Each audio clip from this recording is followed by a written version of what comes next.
Hello and welcome back to Pin My Podfic. This will be the reading of Chapter 8, On the Road to Tomorrow, Part 3, which it would be, not just parts, I'd say, finishing the chapter. Yeah, Part 3 and Part 4. Now let's get on with finishing this chapter, I guess. Chapter 8, On the Road to Tomorrow, Part 3. The Batmobile slid down the side road when a metallic snap cut through the growl of the engine, followed by a deep, uneven rumble. Dick steered the car onto the gravel shoulder, and the vehicle stopped with faint screech of brakes. The world outside hung somewhere between fatigue and stubbornness. The wind passed through the low vegetation, and with the sound of torn paper, a crooked sign announced, "Detour, Bridge 17 closed." And in the distance, steady hammering answered the constant hum of a generator. Just a few kilometers away, Springfield Junction took shape in silhouettes. A peeling water tower, the wreathed awning of a gas station, a church steeple covered by a blue tarp on the outside shoulder, a utility truck waited at amber lights flashing, while two volunteers in fluorescent vests picked up branches and bumper fragments. "Damn it," Dick muttered, switching off the engine. Wally and Midoriya leaned over the dashboard as a sequence of red warning lights began to blink. Heat rose from the engine bay like breath of an oven, carrying the smell of hot oil and worn rubber.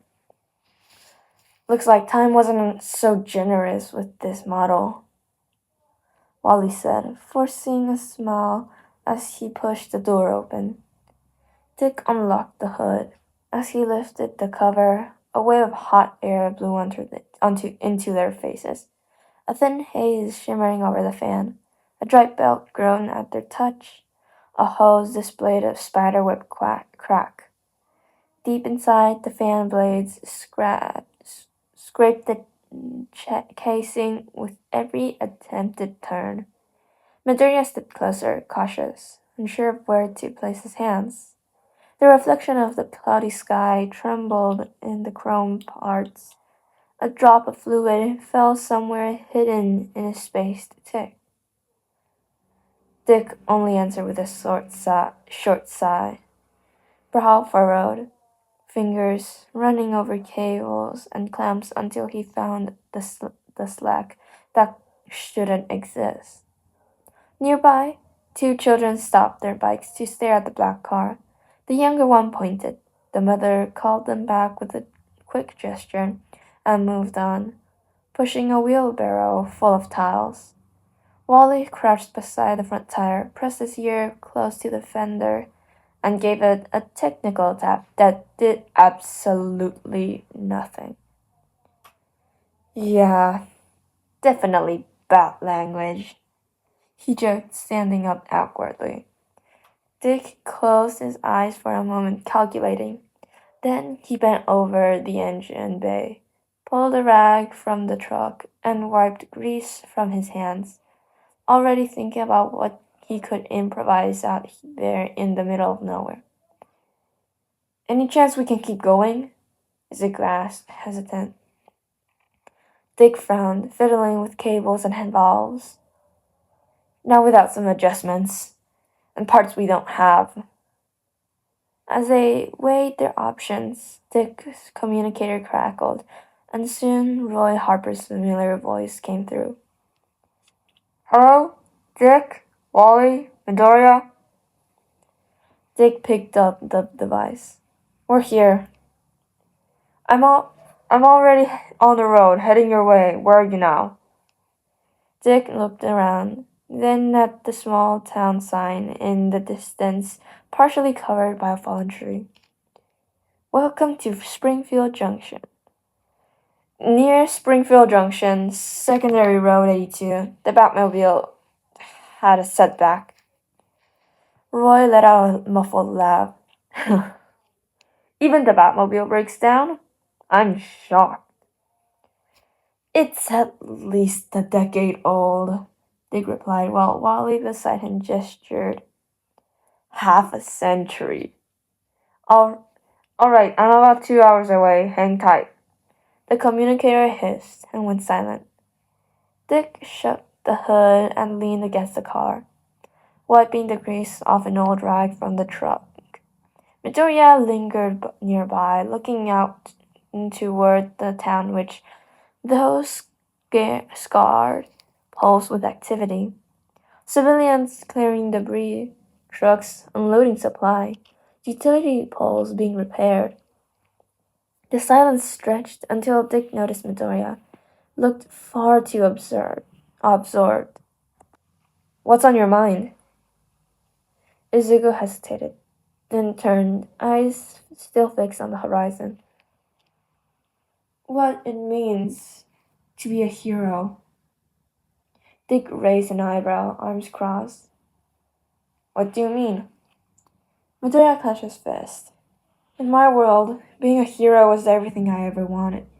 But here, the world lost almost all its greatest protectors.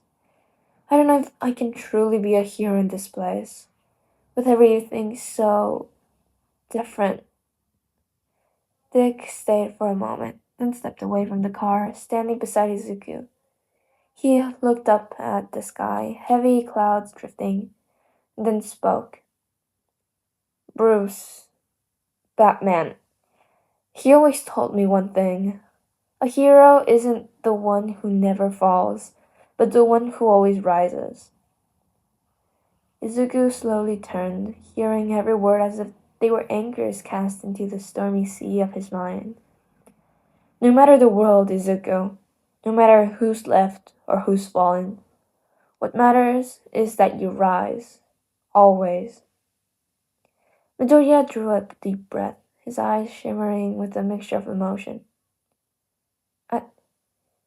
I don't know if I have that strength. Dick chuckled softly and shook his head. You're probably the strongest among us. Izuku's eyes widened. What do you mean? Dick looked at him, half amused, half serious. When you were unconscious, we ran some tests, just to make sure there weren't any hidden injuries. And man, your body... He paused, searching for the words. It's practically divine, no flaws, perfectly symmetrical, insane muscle strength.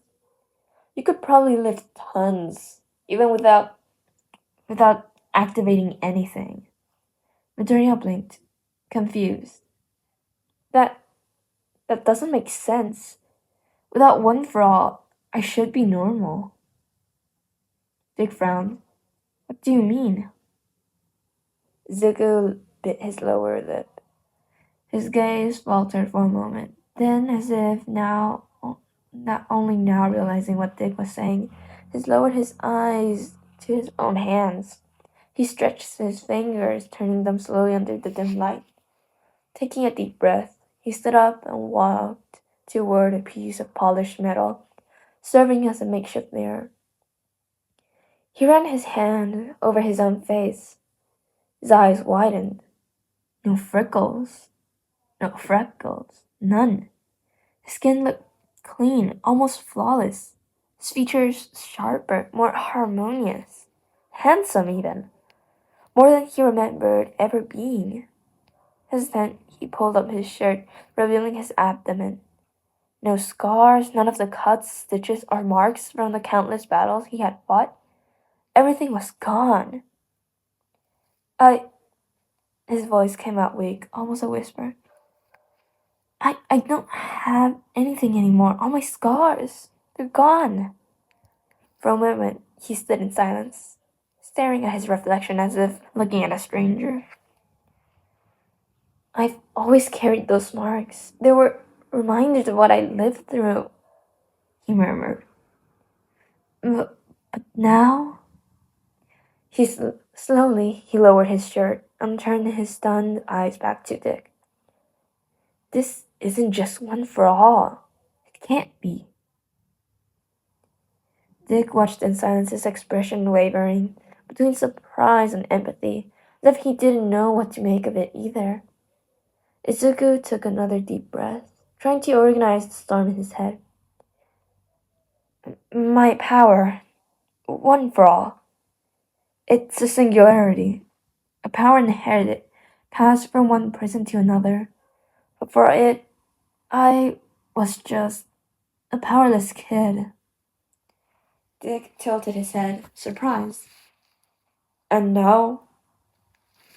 Now, I don't know. Since I woke up here, I haven't felt one for all the same way, but if my body has changed.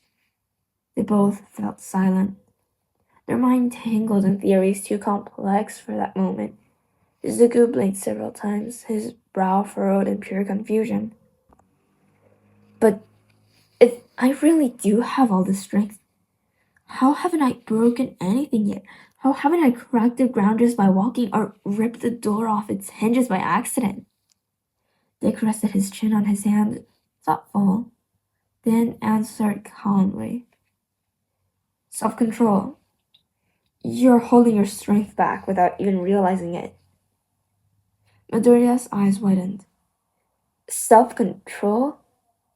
Yeah, Dick said, looking at him seriously.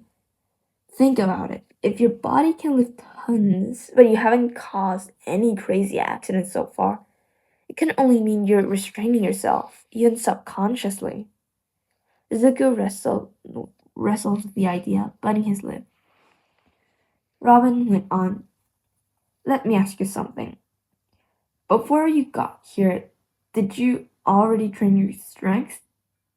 I don't just mean the power itself, but the way to use it, contain it, adjust every movement.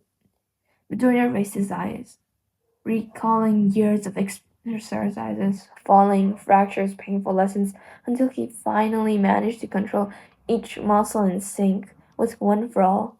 Slowly, he nodded. Yeah, I spent a long time training, just so I wouldn't destroy myself. Dick smiled lightly. Then there's your answer. Your body already knows how to hold back even if your power isn't responding like before. You're still the guy who learned how to tame something that could destroy you. That instinct doesn't just vanish. Midoriya took a deep breath, his eyes lighting up with realization. So, I'm not some monster out of control. I just need to trust myself. Dick nodded firmly. Exactly. You already have the discipline now, you just need to believe it's still there. It was Wally who, as always, broke the tension. Well, at the end of the day, we're three technically illegal guys driving across the US in a stolen car. Dick and Izuku slowly turned to him, and Wally raised his hands with a grin. Think about it. Classic setup. Wanted heroes, black car, crossing ruined cities, chased by a red-headed archer. Sounds like the plot of a bad movie. Dick let out a short laugh, while Midoriya finally smiled, his shoulders relaxing. Guess we'll have to test that once we get back, Dick said, turning his eyes back to the Batmobile engine, already planning the next repair attempt. Midoriya nodded. Yeah, let's. In the distance, the sound of the city blended with the wind, and even in the setback, one thing was clear. They were moving forward together. That was the end of chapter 8 on the Road to Tomorrow, part 3. Now moving on to part 4. The headlights cut through the dust of dusk, and the Jeep screeched to a halt beside the damaged Batmobile. Roy climbed out, adjusting the quiver on his shoulder, gave a low whistle, and walked over to the black hood. Hurts to see a classic like this, he murmured, brushing his fingers along the edge without actually touching. This old bat saved half our nights. Sad to see you on a tow truck. And by tow truck, I mean me. Older than all of us put together, Dick said, giving the hood 2 light taps. A gesture almost like a farewell. Roy answered with a faint smile. He patted the side of the car respectfully. Stay cool, dinosaur. We'll come back for you later. He lifted his gaze to Dick and Wally. Relief at finding them alive flickered across his face before vanishing beneath his usual practicality. You're still in one piece. Good sign. Wally cracked a tired grin. Midoriya adjusted the straps of his backpack. Roy spun the Jeep's keys around his finger, exhaled and jerked his chin backward. Ready to roll? Like never before, Wally replied, stretching his arms, grateful to finally abandon the Batmobile's uncomfortable seat. Midoriya nodded silently, casting one last look at the car, even broken, seemed to carry a symbolic weight of the world they lost. Roy popped the trunk of his own ride, a rugged, weathered Jeep, but still functional, and began loading everyone's gear. Not as stylish, but at least it moves, he said, giving the side 2 solid knocks. Doors slammed with metallic clicks, and the old suspension groaned under the weight of 4 bodies settling in. Dust rose into the cabin, mixing with the faint smell of oil and worn-out fabric. Outside, gravel crunched beneath the tires as the headlights carved tunnels of light through the suspended haze. Within minutes, the group was on the move, climbing the winding mountain road that snaked slowly upward to a natural overlook. The engine growled as night wrapped the landscape in hues of blue and gray. From the back seat, Midoriya watched the narrow road grow steeper. Will we really be able to reach her? He asked, breaking the silence. Roy nodded, eyes on the path. Zatanna knows how to hide, but she also knows when she needs to be found. Dick sat quietly by the window, his thoughts far away.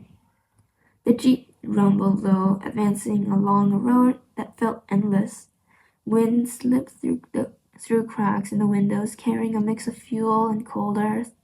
Street lights were rare. Most of the way was lit only by headlights, painting a tunnel of dust ahead. Wally leaned on the window, fingers drumming relentlessly, more than rhythmically. We should have grabbed snacks, he muttered. If I pass out mid-trip, don't blame me. Heroes have metabolism too. You ate 3 sandwiches before we left. Roy shot back without looking. If you pass out, it's laziness. Midoriya let out a small chuckle, the first since they'd left. He sat with a notebook on his knees, pen unmoving. The road's jolts made writing impossible, but maybe that was just an excuse. His mind was too full to organize anything into words. Still, hearing Roy and Wally's banter lifted some of the weight pressing down on his chest. In the passenger seat, Dick's eyes stayed fixed on the darkness beyond the speeds of light. Every so often he glanced back, checking on Midoriya, before turning forward again, where the road stretched endlessly. Roy's voice finally cut through the stillness. Don't overthink it. If we made it this far, we can make it to San Francisco. It wasn't exactly an inspiring remark, but the dry tone carried a quiet confidence that settled the air inside the Jeep. Silence returned heavier this time. The engine's hum and the tires grind against the asphalt fixed the cabin like a constant hypnotic soundtrack. Wally shut his eyes briefly, letting his body sway in the road, with the road restless as he was. Exhaustion had caught up with him. Roy's hands stayed steady on the wheel, his face dimly lit by the dashboard. His hard gaze never left the road, but behind that composed look was fatigue. He knew the journey carried more than physical weariness. Each of them bore their own weight. Tig's eyes flicked to the rearview mirror, meeting Midoriya's for a moment. No words were spoken, but the silent exchange was enough. Both knew they were thinking the same thing.